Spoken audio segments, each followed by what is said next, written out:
We think that she's somewhere between 10 and possibly 20 years old. She has gained, in our care here, 160 pounds, so almost as much as me. How much does she weigh?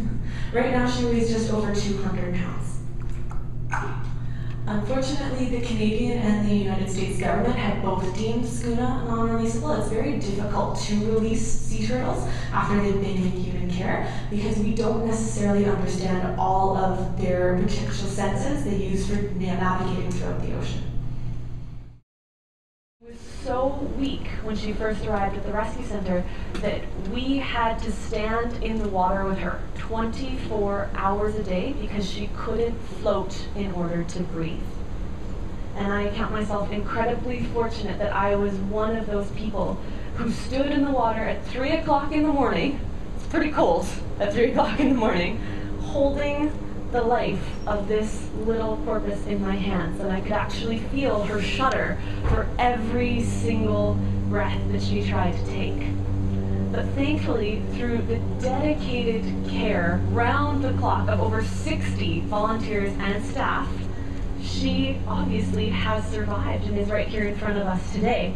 But one of the most important parts of Daisy's rehabilitation was actually an invention by one of our volunteers. A volunteer took a pool noodle, just like this one, tied it together to another pool noodle with some life jacket canvas, and created a raft for her that saved her life.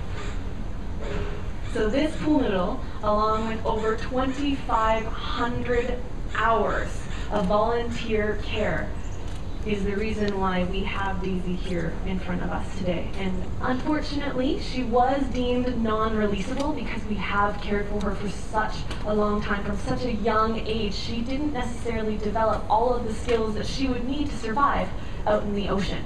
But this was assessed by the Department of Government Fisheries and Oceans, and she has now a permanent home here at the Vancouver Aquarium, so we can continue to care for her and learn from her. Because harbor porpoises are not an animal that we have a lot of experience with in the scientific community. They're typically very shy, skittish animals, and if you do see them out in the ocean from a boat, usually they'll head the opposite way of your boat as soon as possible. So she's also an invaluable animal for us to get to know at the aquarium and hopefully learn more about this very mysterious species.